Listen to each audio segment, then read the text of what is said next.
Laurie Lisonbee is an artist and assistant instructional professor in the Department of Visualization, where she teaches color theory. Her master's degree in drawing and painting is from California State University, Fullerton. Her current body of work is paintings of the human figure, but a previous body of work consisted of paintings representing the two-part keyboard inventions of J.S. Bach. Being a pianist for most of her life, she created artworks which translate music into color and shape. Laurie Lisonbee shows her paintings in galleries and art museums, and her paintings can be found in many private and public art collections. And with that, I'm going to go ahead and hand it over to you, Laurie, so you can begin your lecture. Hello, everyone.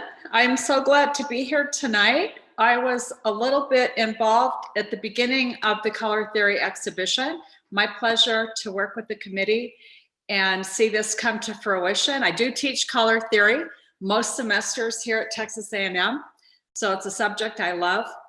And my subject tonight is on synesthesia, sometimes called chromesthesia. That is the crossing over of the senses, the aural sense, the musical sense with color. So I'm going to give you a little bit of background on that tonight. There are some pieces in the exhibition that explore synesthesia. 2 of them are mine. A few of them are my students. So I'm happy that they're in the exhibition as well. And I want to just start out by mentioning a song called Synesthesia by the pop a cappella group, the Bobs. I don't know if you're familiar with them, but their song Synesthesia explains the sensory responses that a person has when they're crossing over between color and music. And they compare it to having a giant box of Crayolas in the ear. So that refrain goes over and over through the song. A giant box of Crayolas in my ear. And that's a good way to think about it. So I'm going to share my screen and go into some images. Synesthesia is the catch-all term for the phenomenon, the sensory processing condition, where some people cross over their senses, the sense of sight, sound, smell, touch, taste, and so forth. Chromesthesia is a subset which specifically refers to color and the crossing over between music and color. So very appropriate for this exhibition. So I'm calling it Expressions of Music in Color. Synesthesia, as I said, the crossing over of the senses, a sensory processing condition in which one sensory pathway of the brain leads to automatic involuntary experiences in a second sensory pathway. People with these experiences may smell shapes or hear colors, which is what we're here to talk about tonight, the latter of those two. Chromesthesia, in which a kind of synesthesia in which heard sounds automatically and involuntarily evoke an experience of color. So something to understand about synesthesia is true synesthetes, it's an involuntary experience. These things just happen to them.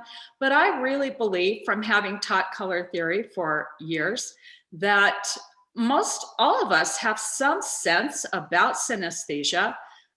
We can understand how color is an emotional experience. It has a psychological component to it. And music has the same. And so we can kind of intuit where they may cross over. I feel that all of my students are able to comprehend that. So let's look at how many people are considered to be synesthetic. And there are widely varying estimates. 1 in 4 people, I don't agree with that, I think that's high, or up to 1 in 100,000 people may be synesthetic. One study in Scotland showed 4.4% of the population are synesthetic. But we do know this, the proportion of synesthetes is twice as high among artists as it is in the general population. In past centuries, it was considered a mental illness. People who would have these bizarre sensory experiences where one of their senses was crossing over with another. Here's a few famous synesthetes you've heard of: Van Gogh, Kandinsky, Paul Klee, Mondrian, and many other artists, musicians, and creatives. So let's look at chromesthesia, a hardwired connection in the brain between auditory and visual regions. This is how it works. Sound to color perception is more common. So where a person with chromesthesia might hear sounds, musical pitches, or just sounds without music, and get a sensation of color from that. Color to sound is less common. For people to see colors and then have an experience of sensing sounds would be less common. Beethoven described how he would walk through the forest and he would be immersed in the colors of the trees, and he would hear the birds and see the sights around him, and he would get musical ideas popping into his head. So I believe he was synesthetic. Some synesthetes can have it going both directions, from color to sound and sound to color. In general, it is agreed by all, almost universally, that low-pitched sounds equate with darker colors, high-pitched sounds equate with lighter colors. That seems to be across the board, even for people who are not synesthetic. There are 9 types of synesthesia. We're not getting into all of that tonight. They are outlined very well by the researcher Richard Cytowic in a book called The Man Who Tasted Shape. So there we have the crossing over of the sense of taste with the visual, because there was actually a man who could taste shapes. And sound to color synesthesia is the most common. So chromesthesia is the most common among all the synesthetic phenomenon. But I like this graphic of synesthesia with the numbers because there's such a thing as grapheme color synesthesia.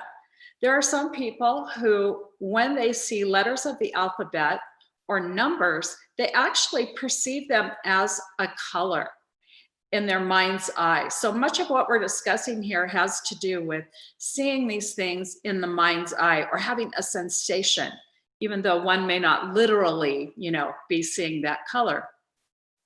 That's called grapheme color synesthesia. So that's one of the subsets of the 9 types of synesthesia. So it has been described to have a chromesthetic experience in the book Wednesday is Indigo Blue, Discovering the Brain of Synesthesia, again by Cytowic. Chromesthesia is something like fireworks. Voice, music, and assorted environmental sounds such as clattering dishes or dog barks trigger color and firework shapes that arise, move around, and then fade when the sound ends. Sound often changes the perceived hue, brightness, scintillation, and directional movement. Some individuals see music on a screen in front of their faces. So it's a very sensory kind of phantom experience almost for most synesthetic people.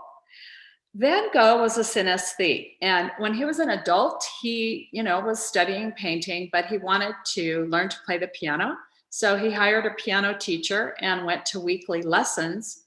And within a few weeks, his piano teacher dismissed him. Why? Because Van Gogh would touch a piano key and he would go into ecstasies comparing the sound of the key to particular colors. So he might touch a piano key and hear that pitch and say, oh, that's aquamarine, or that color is cinnabar. And so the teacher became so frustrated with Van Gogh's lack of focus on the music, he was more focused on color, that he dismissed him. And so I had to include one of his paintings of Madame Gachet at the piano. And notice I also included the irony of his self-portrait when he cut off his ear. That's his sense of hearing indicated there. Let's look at some really well-known experiences with synesthesia and chromesthesia over this last several decades in particular. So one of the most notable is the Disney animated films of Fantasia. So in the first Fantasia, there's no dialogue, it's just music, orchestral. First, it starts out with colored lights that are an expression of the music. And then we have the repeat in 2000. There was a newer version of Fantasia, but these are often cited as early ventures, the first one, an early venture into exploring synesthesia. So I'd like to look at some Bauhaus painters who are among the first in the 20th century. Kandinsky, painter and Bauhaus Meister teacher. He was a musician and he was highly synesthetic. I believe he probably had multiple forms of synesthesia. So he did these abstract paintings representing musical sounds, and they're very intuitive. So lots of times when synesthetic expressions are made, they're done through intuition, but Kandinsky was certainly having synesthetic experiences. He didn't ascribe these to any particular compositions. He was intuiting the sounds, the pitches, the musical instruments. He did write quite a bit about this. So if you read his writings, you start to get more of a clue into his synesthetic paintings. And this one indicates where he would often use things that kind of evoke musical notation in his paintings. So little shapes and colors. His next door neighbor and best friend was Paul Klee. Paul Klee was a Swiss painter who was a musical prodigy. So he was very gifted musically, very astute on the violin. He was the first chair violinist in the Bern Symphony Orchestra at the age of 14. So these painters had very rich lives at crossing disciplines, and they often had little impromptu concerts. Paul Klee also has written a good deal about how his abstract paintings are expressions of music. This one from 1936, New Harmony. This one's very interesting to me because my body of work exploring synesthesia dealt with the compositions of J.S. Bach. And Klee played a lot of Bach. And one musical device that Bach frequently uses is called the inversion. So he'll have a musical melody, a little, maybe it's one measure or 10 notes or something. Then he'll repeat that in the piece of music, only he'll do it in reverse. So perhaps the music was going up the scale, he repeats it going down the scale, and so forth. So if you look carefully at this, you see how there's inversion all the way through it. It's a mirror image. So the red-orange goes across and down to the other red-orange. The red in the upper right crosses over and is kind of a mirror image of the lower left red, and it just spreads out all the way through the painting. So to me, it's very ingenious how he was able to express musical ideas with color and shape. This is one of his most famous pieces, Ad Parnassum. And this is evoking the loftiest mountain range in Greece, which was considered the site of the Muses. So this is all about ascension and going up that grade of the mountain, and also references opera. But notice what Paul Klee has done. He's used complementary colors, orange and blue throughout, and then he's got this rhythmic structure. So he is echoing the concept of musical harmony with the color harmonies. And then he's got multiple rhythmic things going. He's got this kind of underlying grid of rectangles. Then he's got the linear patterns of the mountain, and it looks like architecture. And then he's got the little dots of color all on top of it. So multiple rhythmic things are happening. And to me, it is highly evocative of music. I think of each of these little dots as individual notes of the music. He did not specify that, this represents a particular composition. He's more, in a general sense, evoking musical ideas and devices. So you get these tonal blocks of color, kind of an irregular grid that could suggest chord structure. But this is a gorgeous color harmony vacillating between oranges, yellows, blue, violets, complementary for the most part. And so I love how he's able to use color to express the idea of musical harmony. And here's a close-up showing the meticulous attention to these little brush strokes. Other artists, many other artists in the 20th century have explored music. There's a group in France, the Orphists, based off of their namesake Orpheus in Greek mythology, Sonia Delaunay. abstractly expressing musical ideas. Robert Delaunay, her husband. Notice then there's a lot of movement going on. Movement is certainly part of the time-based aspect of music, so it's unavoidable, I think, when we're exploring shape and color in relation to music. Kupka was part of that group. Another Kupka. There's so many I could show you. We obviously don't have time, but this is just a touch, just a taste of the artists of the 20th century who have explored color and music. Fischinger, another Fischinger, multiple rhythmic things going on, little shapes, Fleischmann. Okay, so Mondrian may not be the first one to come to mind, but he loved jazz music, and he would go to jazz clubs and dance. They say he was a terrible dancer, but nonetheless, he loved the cacophony of New York City where he lived. And it's also thought that as he looked down from his high-rise apartment, he was sensing the gridded network of the city. So it's so wonderful how he was able to bring together so many disparate elements here. The layout of the city, jazz music, expressed through the primary colors, red, yellow, and blue.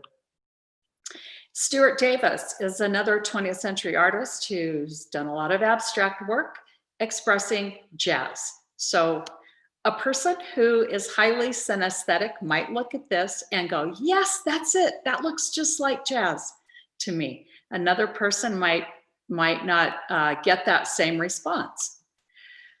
Many artists in the 20th century this actually goes back centuries, to try to express music through color and light. There's such a thing as the color organ that goes back several centuries. Early artists who tried to rig up systems to musical instruments to actually have color responses from the instrument. So now, of course, in the 21st century, we're very familiar with this. Laser light shows that accompany concerts and so forth. So there's all kinds of things like this going on, musical performances that employ color and light. So I want to just back up a little bit. That was a very quick overview, but I want to back up and look at some more systematic and structured ways that artists have worked with color and music. So in 1666, Sir Isaac Newton discovered that white light is comprised of the 7 hues of the visible spectrum. And you can see him there shining the light through his prism, and there's the 7 hues magically appearing. We call those Roy G. Biv: red, orange, yellow, green, blue, indigo, and violet. Well, at the time, he had his assistant, who's standing there, go over and mark off the 7 hues. In the last 20 years, it has become questionable as to whether there are 6 hues or 7 hues. And most contemporary theorists think that there are only 7 hues in the visible spectrum. They leave out indigo, that's the blue-violet right next to violet. It's thought that possibly one of the reasons Newton included indigo is because it correlated so well to the 7 pitches of the diatonic scale. So this is what you're looking at. The little keyboard is do, re, mi, fa, sol, la, ti, do. And that is the framework of all of Western music. Well, notice it has 7 steps in it. So we had to have indigo in there to make it correlate. So you see, this idea of correlating pitch to color is really not terribly new.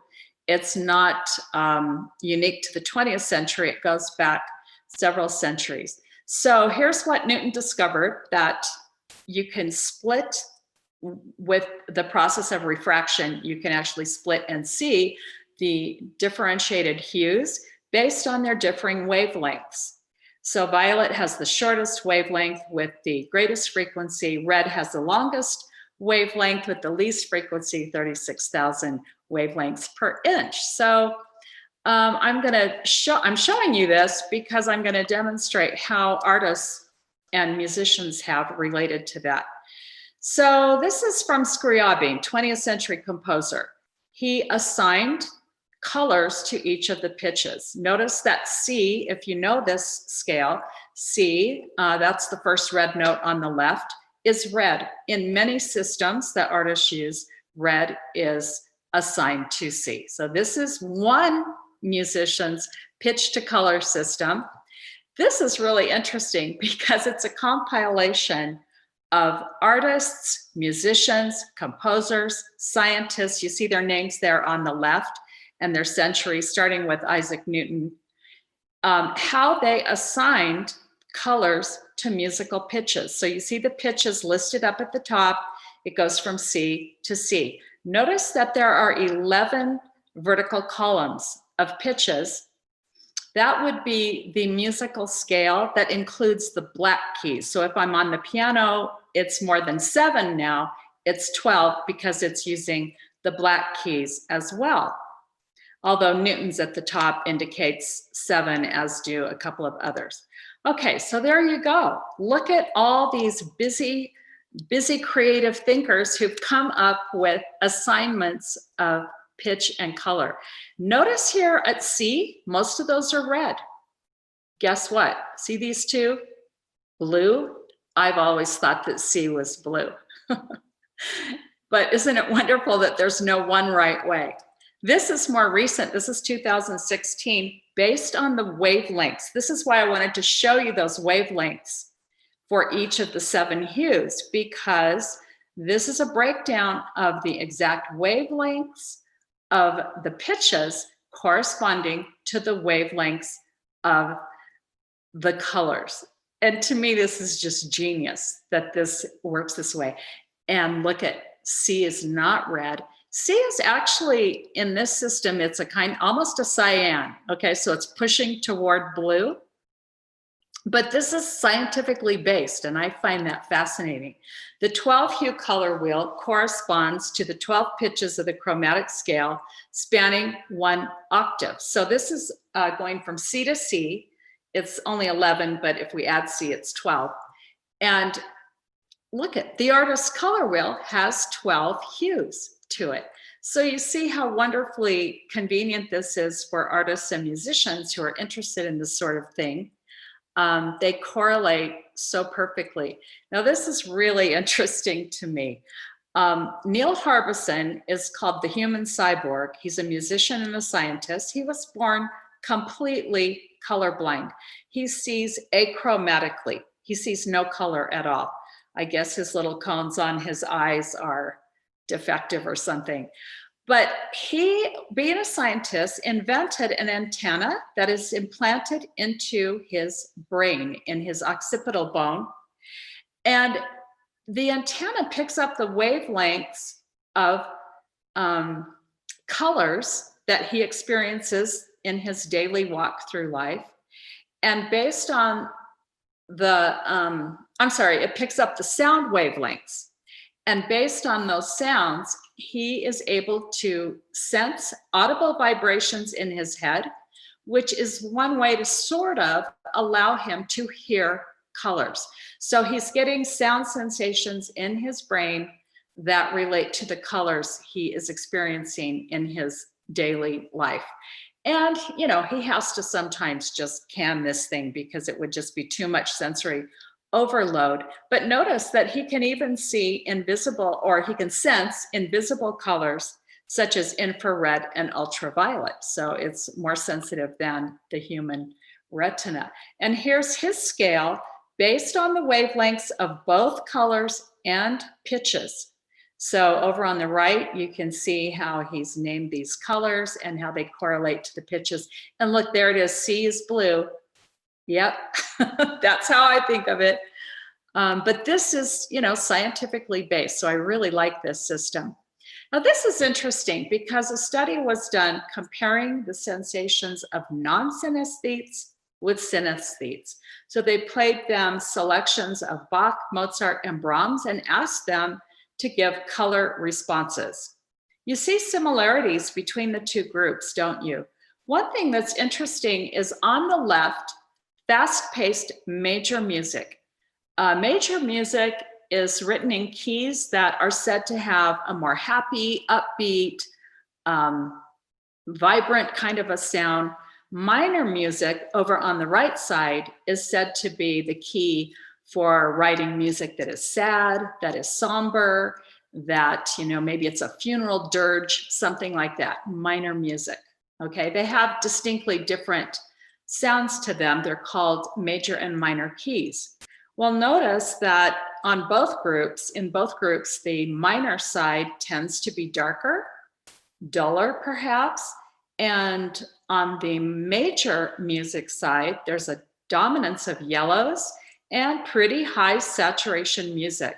So looks to me like non-synesthetes and synesthetes have fairly similar sensations when asked about pitch or musical and color correlations. Interesting.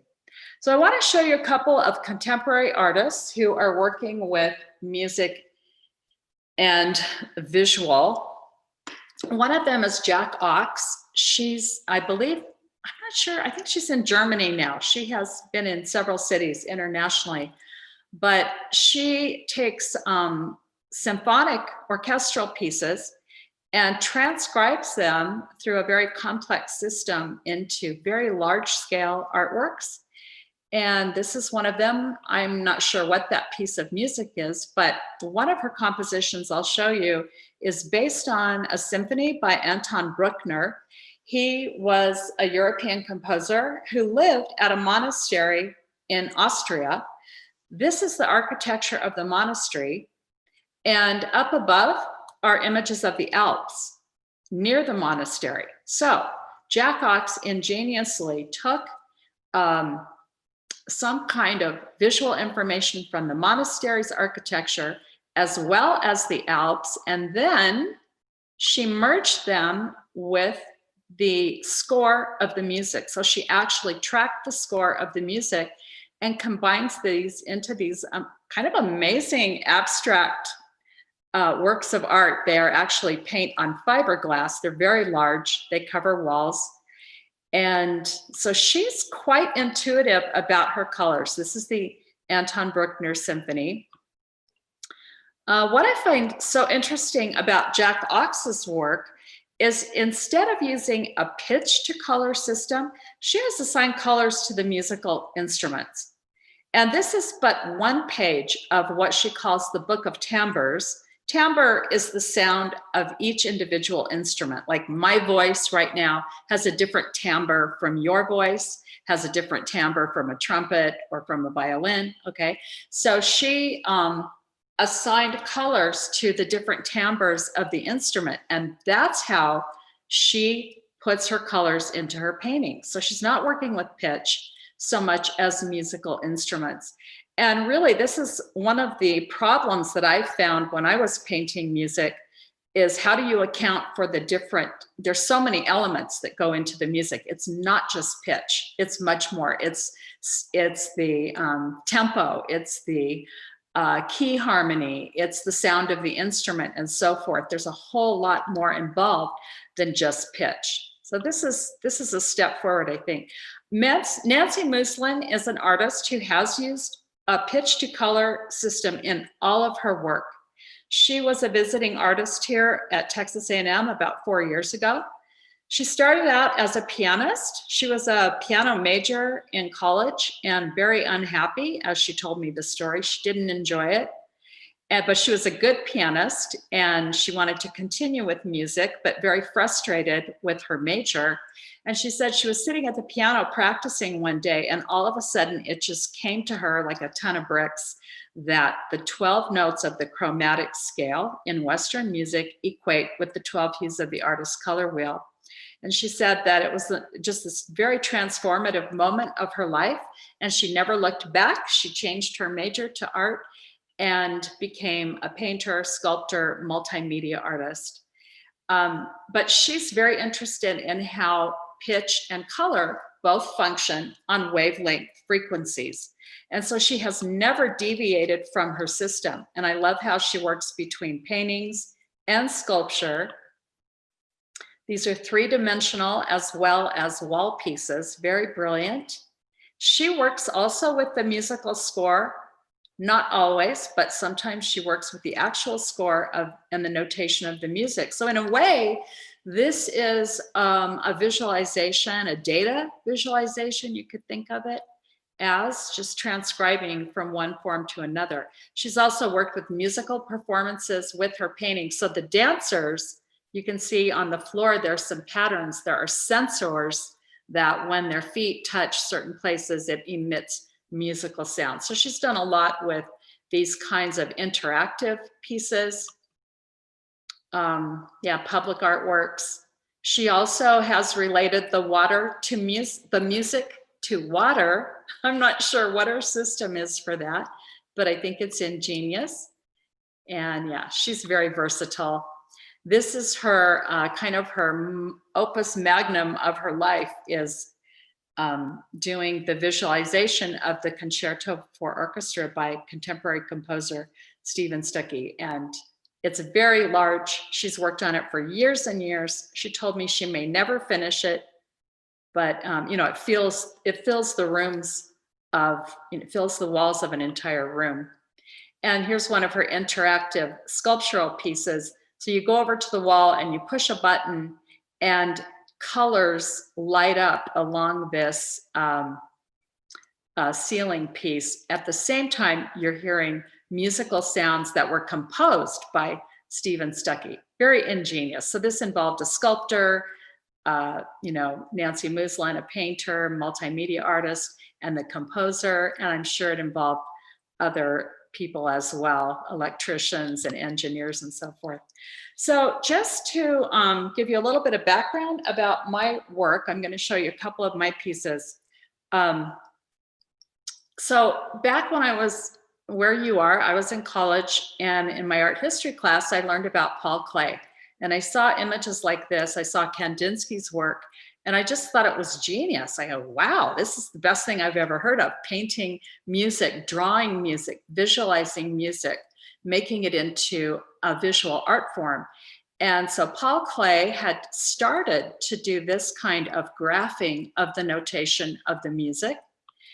And that was followed by other artists. Well, this is a composer, Stockhausen, visualizations of musical scores. So I love this idea.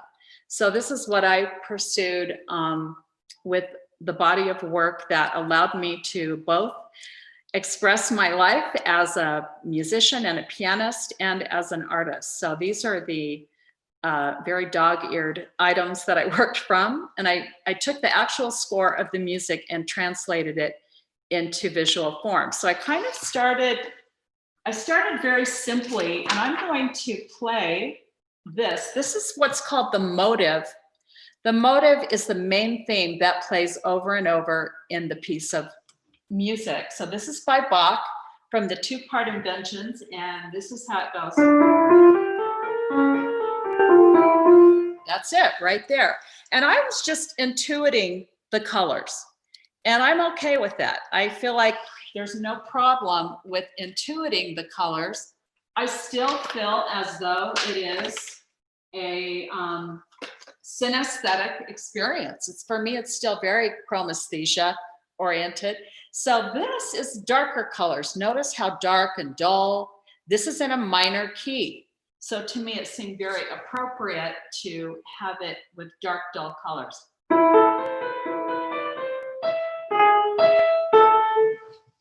And it goes on, that little theme repeats throughout the music. I wanted to start doing these just on kind of a modest scale because it was such a daunting project to, produce paintings that expressed music. So this is invention number one. This is the motive.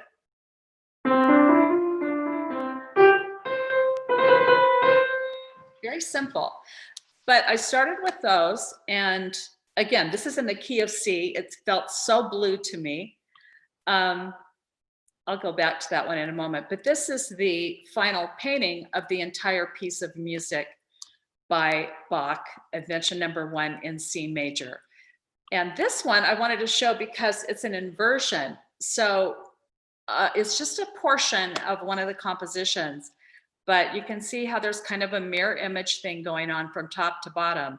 So where Bach would do things like this, it was the upper portion is da da da da da da da da da. Then the bottom portion would be da da da da da da da da da. So all throughout Bach's music, we find these kind of little reversals that are just so interesting and fun to play on the piano or other instruments. So yeah, this is one done in layers of mylar because, you know, music is so much about the texture, about layering of sounds. And in the two-part inventions, the right hand is playing something different from the left hand, but they merge, they harmonize, they come together, they cross over. And so here I've actually layered the mylar to express that sense of,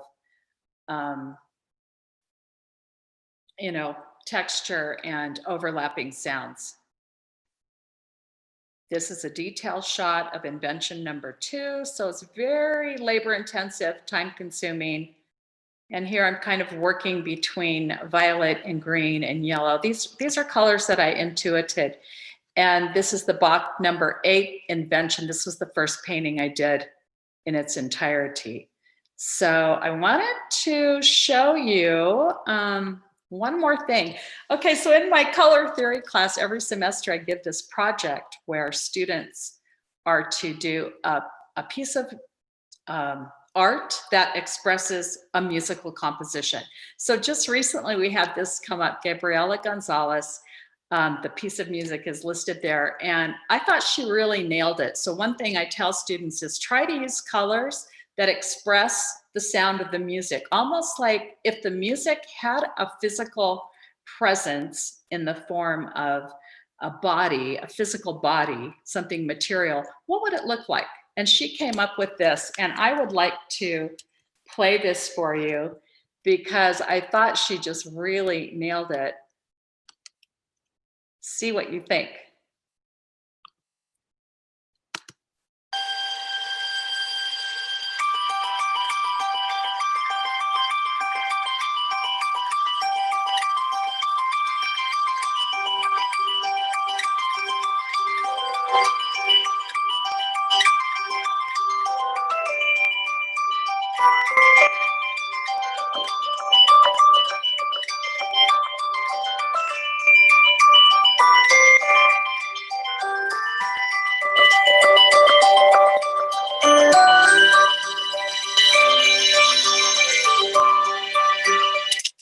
Okay, just a little bit, but I liked how it had kind of a sparkly sound, and I felt like she used color in a way that evoked that sparkly sound of the music.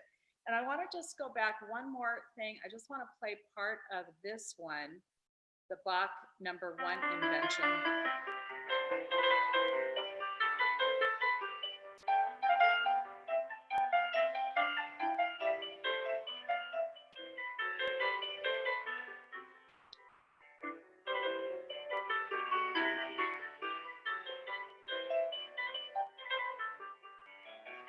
Okay, I think I'm gonna call it quits right there.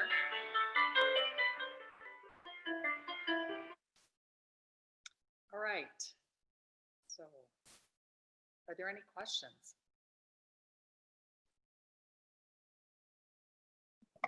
I have a comment. Oh, hi, Jenna. Hi. So I just wanted to say that, okay, last year, can you hear me? Yes. Last year I took the Principles of Design 1 class, and for my final project, I really wanted to do a project that like captured music in the form of art, you know? And I'm just saying that if I'd have seen this presentation this time last year, it would have been so inspiring to me because I feel like I did a good job, but I wasn't quite able to capture exactly what my vision was, you know, for the project. So anyway, I just want to say this was very inspiring and very cool, and I really enjoyed it. Well, Jenna, you'll have to show it to me. Okay, I want to see it. It's okay. I want to see it. I want to hear it. Yeah, because I'm an opera singer, or like I did that during high school, opera and musical theater and like classical singing. And so I don't know, I really wanted to bring my two like loves of art and music together. And it went okay, but anyway, I really enjoyed this presentation. We gotta talk. Okay. Okay.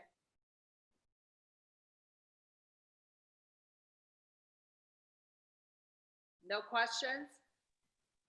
I have a question.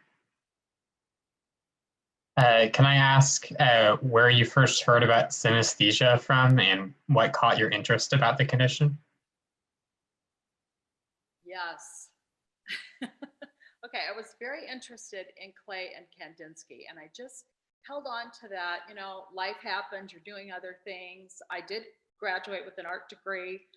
Then I started graduate school, and I got very interested in geometry in art and a lot of other things. You can see I'm a figurative painter now, so I keep shifting. But I never let go of my intense interest in clay and Kandinsky and what they had started. And I felt like it was unfinished business. Their art was unfinished. It's still unfinished, Jenna. There's still much more that can be done with this. It's such a rich discipline to mine. But yeah, so I started reading a little bit about synesthesia. I had two very synesthetic experiences. And this is really what started it, even though, you know, I had always been interested in those artists. But one day I was sitting at my piano playing Bach. I was playing the Eighth Invention, and the house was quiet. You know, I remember the sunlight was streaming in through the window. It was one of those transcendent moments we sometimes have in life. And all of a sudden, I had this very strong sensation of a square. I felt that I was surrounded by a square. I was in a square. I was overwhelmed by sensations of squareness. I had a synesthetic experience with shape. And it wasn't color, but it was shape. And so it was such a profound moment that it really stuck with me. And I kept thinking about it. What was that? What just happened there? Then another time, maybe a couple of years later, I was driving in my car, and all of a sudden I started seeing these triangles moving around in front of my face. I am not hallucinatory. I'm very solid, very stable. And I went, what is that? And I realized the music I was hearing on the radio at that moment, we had radios back in the day. On the radio, I heard music that was triads. It was playing triads. That's, you know, the structure of chords in Western music. And then I knew, wow, I'm seeing triangles because it's relating to the triads. Those are really the only two synesthetic experience I've had that were that strong. But, you know, I'm a safe driver. I don't hallucinate. So it's never been disruptive to my life in any way. But that's kind of how it initially got started. And I do have, when I hear music, I don't see fireworks, but I absolutely get a sense of pulsating colors. Kind of like that last image I showed you by the student, Gabrielle. Very much like that. Kind of explosive. Does that answer your question? You can tell I got all excited about it. It does. Thank you. Okay. Okay, anything else? I actually have a question about your materials for your pieces in the show. So I know you used Mylar, and we got in a big discussion about it at one of our meetings. Why the choice of Mylar and the other things that you use in your art?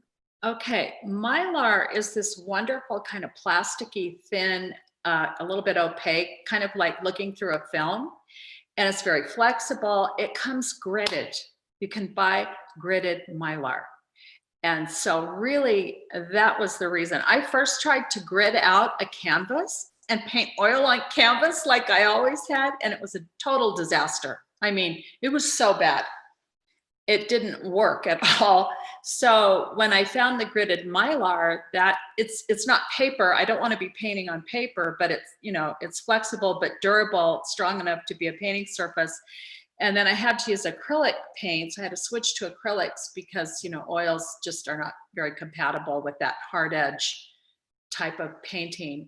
And I actually used liquid acrylics, and I invented my own way of applying it. I didn't apply it with a brush. I bought a ruling pen, which is this just ancient artifact that I've never seen anybody else use a ruling pen, but it's this device that you put a drop of ink in it and it comes out nice and evenly. You have to reload it. I had to reload it for every single little packet of color.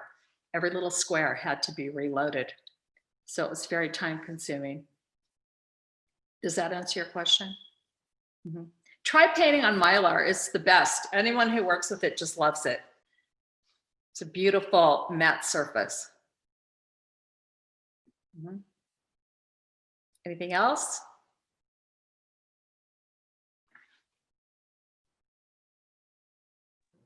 So Mariah Higgins is one of your students. How do you work with your mentees? With what? I'm sorry? I'm sorry, with your mentees? Mentee. Oh, I'm the mentor. She's the mentee. Right. Okay.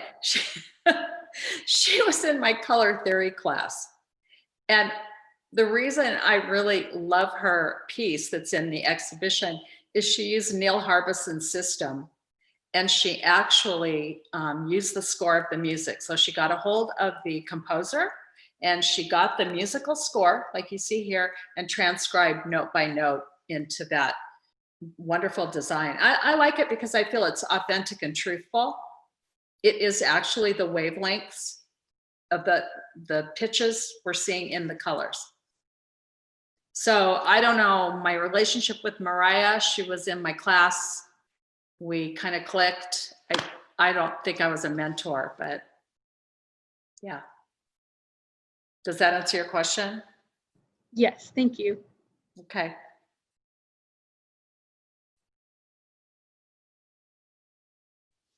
Anything else?